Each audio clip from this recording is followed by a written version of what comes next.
क्या सुनिएगा, drift velocity क्या होता है? जब किसी कंडक्टर के अक्रॉस कोई सेल और बैटरी कनेक्ट कर देते हैं तो इस कंडक्टर के अक्रॉस एक इलेक्ट्रिक फील्ड क्रिएट हो जाता है।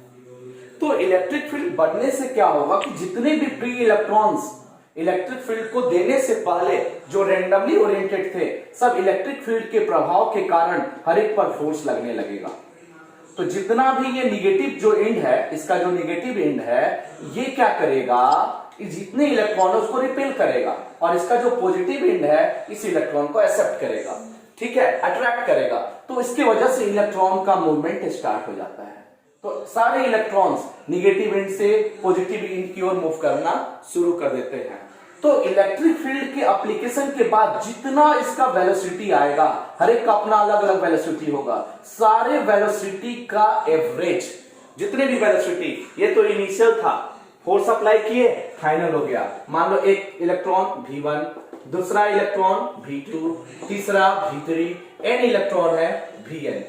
सबका जो एवरेज वेलोसिटी आएगा उसी वेलोसिटी को हम ड्रिफ्ट वेलोसिटी के नाम से जानेंगे।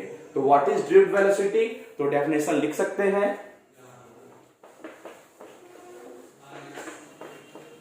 अब यहां से आप लोग लिखना स्टार्ट कीजिएगा। The average velocity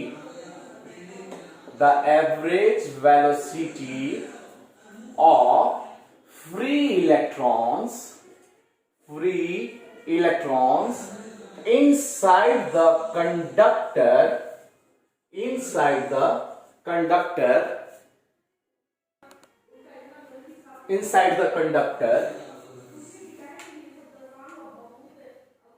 in the average velocity of free electron inside the conductor from negative end to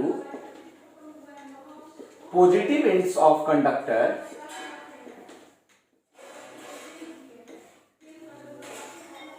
after the application of electric field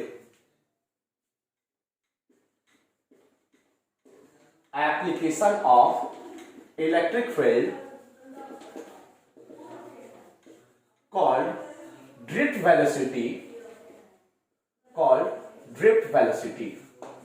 तो ड्रिफ्ट वेलोसिटी क्या हुआ? तो ड्रिफ्ट वेलोसिटी कंडक्टर के अक्रॉस जो फ्री इलेक्ट्रॉन्स नेगेटिव एंड से positive and की ओर move करते हैं, जब इलेक्ट्रिक फील्ड अप्लाई कर देते हैं तो सारे इलेक्ट्रॉन्स का एवरेज वेलोसिटी कहलाता है।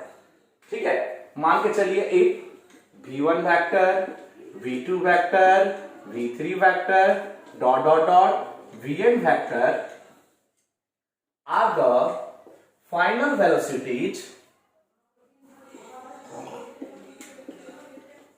of free electrons inside the conductor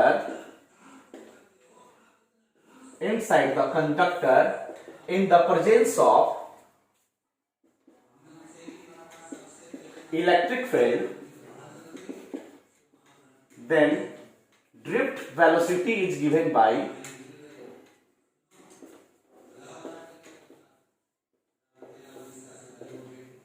तो ड्रिफ्ट वेलोसिटी कैसे निकालेंगे? तो जितने भी वेलोसिटी आ रहे हैं सबका एवरेज निकालो। तो एवरेज निकालने का तरीका क्या है? सब कुछ जोड़ो, V1 vector, V2 vector, V3 vector plus dot dot dot Vn vector upon n, यही ड्रिफ्ट वेलोसिटी हो गया। तो अब इसके अंदर बहुत huge number of electrons present होते हैं। ठीक है, तो मैंने एक सिंपल सा आइडिया बताया कि ड्रिफ्ट वेलोसिटी ऐसे निकालेंगे, लेकिन ड्रिफ्ट वेलोसिटी का एक्सप्रेशन इलेक्ट्रिक फील्ड E के रूप में क्या होगा वो हम लोग अलग से जानेंगे। तो ये तो डेफिनेशन का था, ये डेफिनेशन से प्राप्त रिजल्ट। तो जब डेफिनेशन के आधार पर जो ड्रिफ्ट वेलोसिटी का फॉर्मूला होता है वो सारे वेलोसिटी का वेक्टर सम अपॉन n, ये वेलोसिटी है। अगर स्पीड की बात करेंगे तो वेक्टर का साइन हट जाएगा, सारे का मॉड ले लेंगे।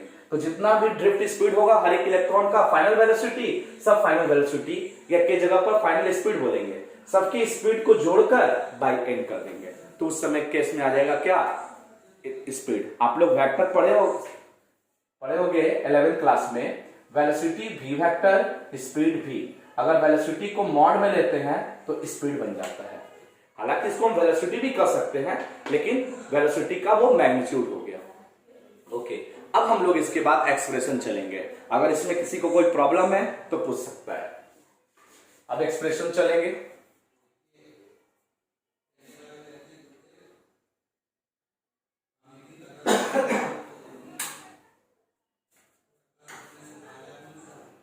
कोई दिक्कत तो नहीं है किसी को? No sir. चलिए अब हम लोग पढ़ेंगे एक्सप्रेशन। हम इसको मिटाते हैं जल्दी, आप स्क्रीनशॉट ले लो।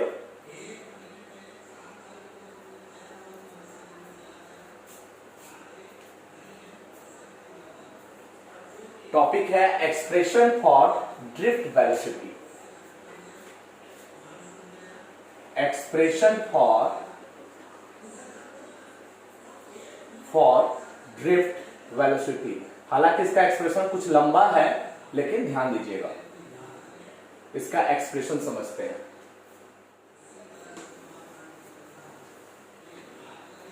देखिए, सबसे पहले हम मान के चलते हैं कि एक कंडक्टर है, जैसा भी हम माने कि n इलेक्ट्रॉन इसमें प्रेजेंट था, तो कोई भी कंडक्टर के अंदर जो फ्री इलेक्ट्रॉन्स हैं वो स्मॉल n अमाउंट पर प्रेजेंट है। ठीक है, तो मान के चलते हैं कि let n number of free electrons are present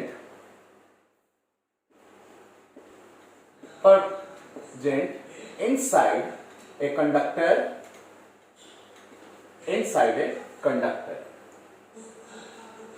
ठीक है, conductor. in the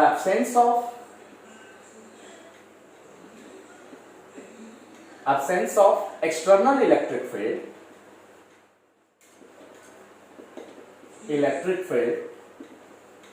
the average thermal velocity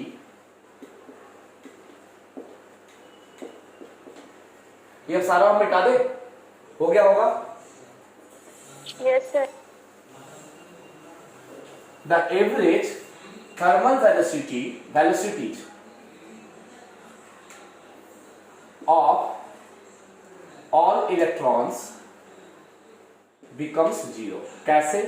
ये हम आपको पहले समझा दिए हैं। क्या? कि जितने भी इलेक्ट्रॉन्स होते हैं, फ्री इलेक्ट्रॉन्स, जब इलेक्ट्रिक फील्ड नहीं अप्लाई करते हैं तो सारे इलेक्ट्रॉन्स, ठीक है, रेंडमली ओरिएंटेड होते हैं, इधर उधर मूव करते हैं, तो सबका नेट वेलोसिटी क्या हो जाएगा? जीरो हो जाएगा। तो उस स्थिति में इनिशियल u1 u2 मान लेते हैं, और तो सबका एवरेज यानी सबको जोड़कर बाई n करेंगे तो ये जीरो हो जाएगा। इस वेलोसिटी को एवरेज थर्मल वेलोसिटी कहते हैं। ठीक, अब आइए, ये तो अभी इलेक्ट्रिक फील्ड नहीं अप्लाई किए थे तब हुआ था, अब हम इलेक्ट्रिक फील्ड अप्लाई कर देते हैं। तो लिखेंगे क्या? इफ इलेक्ट्रिक फील्ड, अब उसका मैग्नीट्यूड लिख देते हैं। मान लीजिए इलेक्ट्रिक फील्ड E हो गया, ठीक है, वेक्टर इज अप्लाइड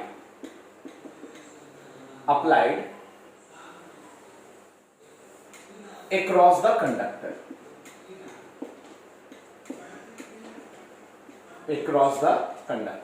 कंडक्टर के अक्रॉस अगर हम इलेक्ट्रिक फील्ड अप्लाई कर दे, then all free electrons get drifted from negative into positive ends of conductor in the influence of electric field. ये जरूर लिखेंगे कि जैसे ही इलेक्ट्रिक फील्ड अप्लाई कर देते हैं, उस इलेक्ट्रिक फील्ड के इन्फ्लुएंस में वो कंडक्टर, जो फ्री इलेक्ट्रॉन है, उस कंडक्टर के निगेटिव से पॉजिटिव एंड की ओर मूव करते हैं। तो आप फिगर बनाओगे जरूर, तो यहां के बाद आप फिगर दर्शा देना, ठीक है। और हम इसको दिखा देंगे कि जो इलेक्ट्रिक फील्ड है हमने सेल के द्वारा दिया, एक एंड हो गया निगेटिव पॉजिटिव और एक एंड हो गया निगेटिव। तो ये जो इलेक्ट्रॉन है वो एक डायरेक्शन में अलाइन हो गए। अब ये इलेक्ट्रॉन एक डायरेक्शन में मूव करते हुए निगेटिव से पॉजिटिव एंड की ओर जाएगा। इलेक्ट्रिक फील्ड ऐसे, इलेक्ट्रिक फील्ड का डायरेक्शन प्लस से माइनस होता है, तो इलेक्ट्रिक फील्ड का डायरेक्शन प्लस से माइनस, लगने वाला जो फोर्स है निगेटिव चार्ज पर वो इसके वजह से सारा रिपल्सन और इसके वजह से अट्रैक्शन, तो सारा फोर्स लग रहा है क्या इलेक्ट्रिक फील्ड के डायरेक्शन के अपोजिट। ठीक है, अब सुनोगे। तो अब क्या होगा, इलेक्ट्रॉन मूव करने लगा, तो जब इलेक्ट्रॉन मूव करने लगा तो अब सबका velocity v1 v2 v3 u1 से बदलकर क्या हो जाएगा, चेंज करेगा ना। पहले तो कुछ और था, अब कुछ और वेलोसिटी हो गया। तो मान लीजिए final velocity v1 v2 v3 v4 dash vn हो गया। तो सबको जोड़कर n से डिवाइड करना है। तो पहले हमको v1 v2 v3 का वैल्यू चाहिए, तो इसके लिए क्या करते हैं वो सुनो। पहले फोर्स निकाल लो, एक इलेक्ट्रॉन पर फोर्स क्या लगेगा, निकालेंगे क्या, electric force acting on each free electrons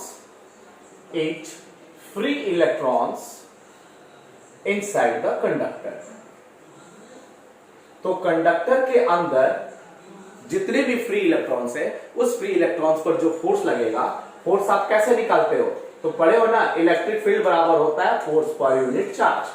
तो जब हम किसी चार्ज पार्टिकल को इलेक्ट्रिक फील्ड में रखते हैं, मान लीजिए इलेक्ट्रॉन ई है, जो इलेक्ट्रॉन है उसके चार्ज को हम ई से डिनोट करते हैं, तो E is equal to F by Q.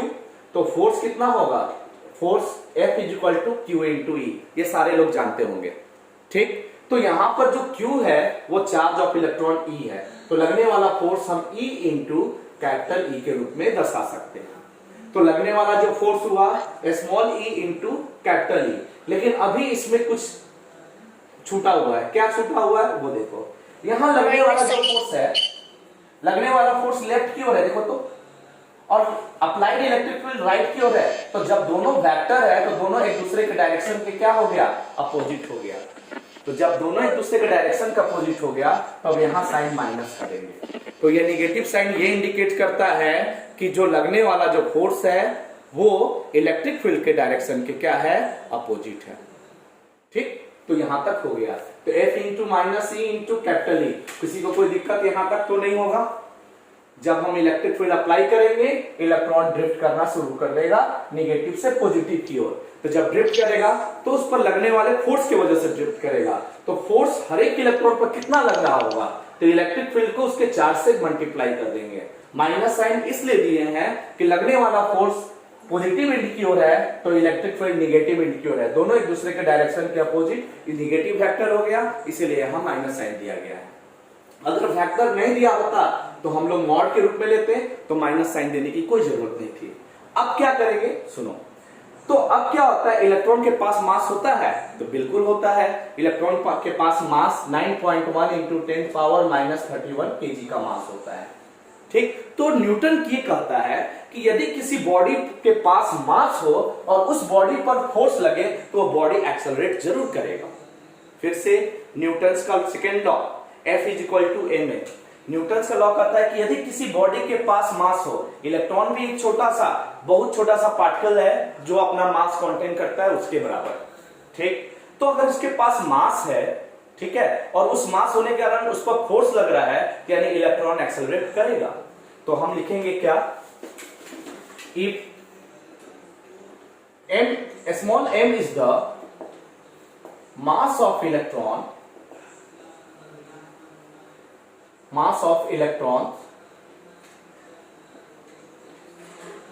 and under the action of force F, action of electric force F, then that electron get accelerated, यानी जितने भी इलेक्ट्रॉन्स हैं सारे एक्सेलरेट करेंगे। तो वो उसको हम कैसे निकालेंगे, तो न्यूटन सेकेंड लॉ से। तो by Newton second law F is equal to m into a. सारा वेक्टर है, इसको भी वेक्टर के रूप में दे दो। तो ये जो under the action of electric force, तो जो फोर्स है तो वो तो इसके बराबर है, तो उस फोर्स का वैल्यू रख दो। ठीक है, तो फ्रॉम फर्स्ट, इसको फर्स्ट मान लेते हैं, इसको सेकंड मान लेते हैं। तो फ्रॉम इक्वेशन सेकंड वैल्यू रखेंगे F का, तो minus small E capital E minus small E vector, capital E minus small E into capital E vector is equal to M into A vector का मान निकाल लो, minus small E capital E upon M. तो ये acceleration आ गया। अब देखिए ये जो एक्सेलरेशन है हर एक इलेक्ट्रॉन का इक्वल होगा। कहोगे क्यों इक्वल होगा? इसके पीछे कारण क्या है? हर एक इलेक्ट्रॉन का चार्ज फिक्स है, मास भी फिक्स्ड है, अप्लाइड इलेक्ट्रिक फील्ड भी यूनिफॉर्म है, तो इसमें हर एक चीज फिक्स्ड है, तो हर एक इलेक्ट्रॉन का एक्सेलरेशन सेम होगा। हर एक इलेक्ट्रॉन का एक्सेलरेशन सेम होगा, और जब एक्सेलरेशन सेम होगा तो वैसी स्थिति में, ठीक है, फाइनल वेलोसिटी कैसे निकालेंगे? तो एक्सेलरेशन सेम हो गया तो निकालेंगे क्या? लिखेंगे क्या? If v1 vector, v2 vector, v3 vector dot dot dot vn vector are the final velocities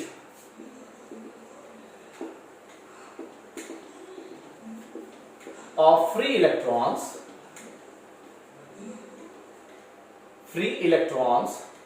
after the application of electric field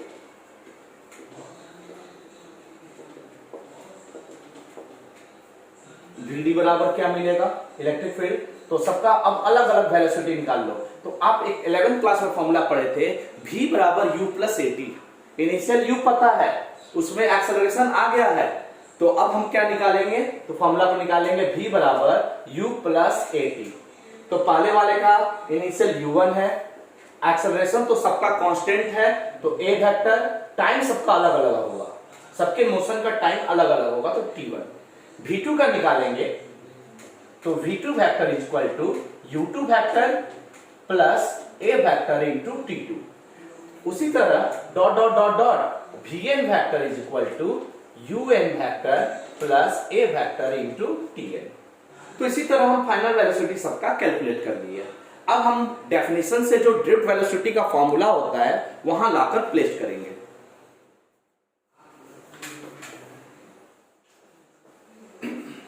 तो लिखेंगे क्या? By definition of drift velocity Vd vector is equal to v1 vector, v2 vector plus dot dot dot plus vn vector upon n। यही ना definition कहता है। तो अब हमारा v1, v2, vn का जो वैल्यू आ गया वो इसको रख दो। तो Vd वेक्टर बराबर u vector u1 vector plus a vector t1, u2 vector plus a vector into t2 plus dot dot dot plus un vector plus a vector into tn upon n। ये हो गया आपका total इस सारे v1, v2 और vn का result. अब आप क्या करो? u1, u2, un को अलग अलग कर दो। तो Vd वेक्टर इक्वल टू आप लिख सकते हो u1 vector plus u2 vector plus dot dot dot plus un vector, इसको एक साथ ब्रैकेट में कर सकते हैं। अब देखो a vector t1, a vector t2, a vector tn, तो इसमें a कॉमन है तो आप a कॉमन निकाल लो और ये बचेगा t1 plus t2 plus dot dot dot और प्लस tn, ये आपका बच जाएगा। नीचे में क्या है? n, तो आप क्या करो? n अलग अलग कर दो, यहां भी n कर सकते हैं, यहां भी n, क्योंकि एलसीएम लेंगे तो n ही रहेगा। इसको हम इस फॉर्म में लिख सकते हैं। एक बार फिर से समझिएगा, वैल्यू प्लेस करने के बाद u वाले टर्म को एक साथ मैंने ऐड कर दिया, प्लस अब इसको एक साथ ऐड करेंगे तो सब में एक्सेलरेशन कॉमन है, वो निकाल सकते हैं कॉमन बाहर, तो बच गया t1, t2 और tn, और n अलग अलग डिवाइड किए। देखिए ये एवरेज थर्मल वेलोसिटी है, इसका वैल्यू 0 है। ये इक्वेशन फर्स्ट माना था मैंने, तो लिखेंगे क्या? From equation first Vd vector बराबर, इसका वैल्यू तो 0 है तो 0 लिख सकते हैं, और a का जो मान है वो रख दो, minus small E capital E vector by m, और ये जो बच गया t1 plus t2 plus dot dot dot tn by n। अब आप देख रहे हो कि ये टाइम एवरेज टाइम आ रहा है, जितने भी फ्री इलेक्ट्रॉन्स का जो टाइम इंटरवल है, सारे टाइम इंटरवल को जोड़कर n से डिवाइड किए। इसका मतलब ये एवरेज टाइम है, इसको हम लोग एवरेज रिलैक्सेशन ऑफ टाइम कहते हैं। इसको हम लोग टाउ से भी नोट कर सकते हैं। तो हियर, तो इसको लिख सकते हैं Vd बराबर minus small E vector by small m, और ये पूरा का पूरा रिजल्ट टाउ हो गया। Where tau is equal to, जो रिजल्ट आएगा T1 plus T2 plus dot dot dot Tn by n is equal to average relaxation of time. Average relaxation of time. तो ये आपका एक्सप्रेशन कंप्लीट हो गया। तो यही आपका ड्रिफ्ट वेलोसिटी है।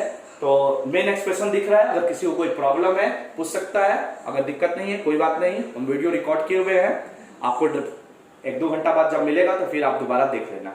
अगर किसी को प्रॉब्लम है तो पूछ सकता है। बता ये रहे थे कि यदि आपको ड्रिफ्ट वेलोसिटी को ड्रिफ्ट स्पीड के रूप में लेना है तो आप उसको मॉड के, यही फॉर्मूला को मॉड के रूप में लीजिएगा। तो मॉड के रूप में लीजिएगा तो ये निगेटिव क्या हो जाएगा, पॉजिटिव हो जाएगा। ठीक है, अब ये किन किन फैक्टर पर डिपेंड करता है सुनो। तो यहां पर आप देख रहे हो कि इलेक्ट्रॉन पर चार्ज फिक्स होता है, ये तो हम जानते हैं, the charge of electron is fixed and their mass is also fixed. ये तो वेरी करेगा नहीं, तो बदलेगा दो चीज, एक इलेक्ट्रिक फील्ड कि मैंने इलेक्ट्रिक फील्ड ज्यादा दिया या कम दिया, और दूसरा टोटल टाइम इंटरवल का average.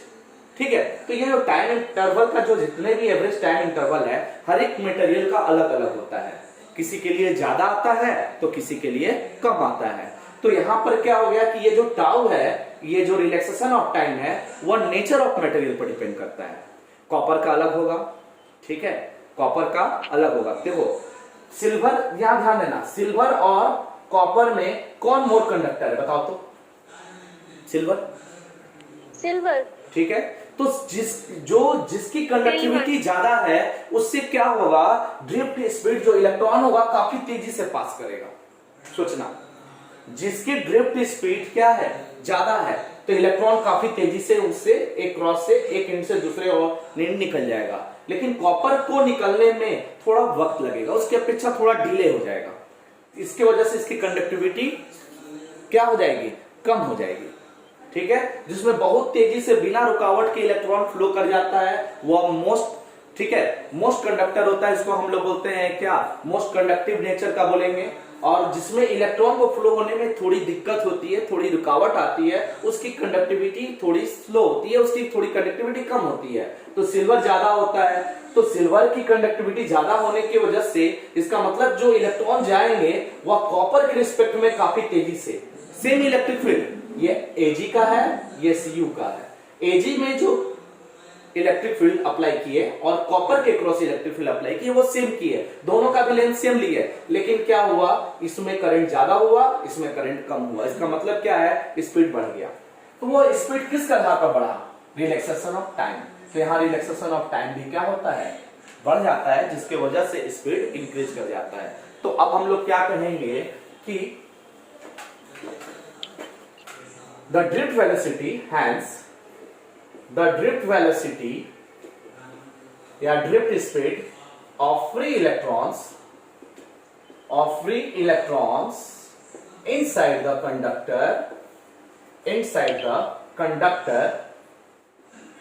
depends on following two factors. पहला, amount of applied electric field,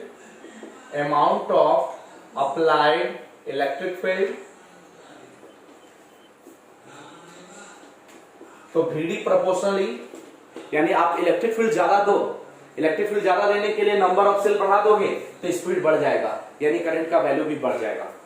ठीक है, तो ड्रिफ्ट वेलोसिटी क्या हो गया, डायरेक्टली प्रोपोर्शनल ई के होता है। देखो डायरेक्टली प्रोपोर्शनल ई के है, रिलैक्सेशन ऑफ टाइम के भी डायरेक्टली प्रोपोर्शनल है, और दूसरा relaxation of time, relaxation of time nature of material को बताएगा। तो ब्रैकेट में लिख लीजिएगा। और nature of material, nature of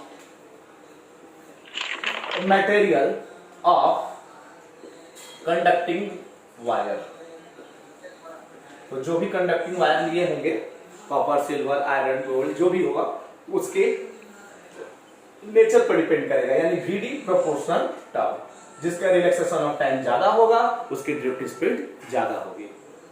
ठीक है, चलिए, तो ये हो गया हमारा ड्रिफ्ट स्पीड के लिए कॉन्सेप्ट। एक छोटा सा और इसके लिए रिलेशन है, फिर उसके बाद हम इस पर प्रॉब्लम करेंगे। तो छोटा सा टॉपिक है क्या कि करंट जो पढ़े ना इसके पीछे, करंट और ड्रिफ्ट वेलोसिटी में क्या रिलेशन है।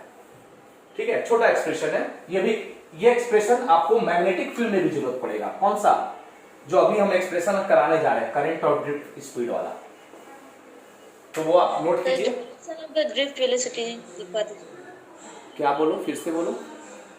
डायरेक्शन ऑफ ड्रिफ्ट वेलोसिटी लिख लो, नोट में लिख देते हैं आप। द डायरेक्शन ऑफ, चाहे ऊपर लिखते हैं, the direction of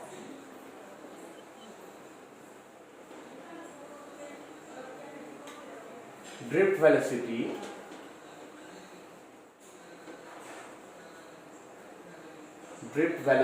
of free electron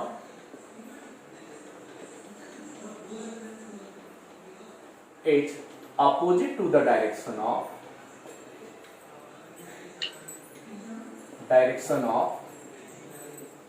applied electric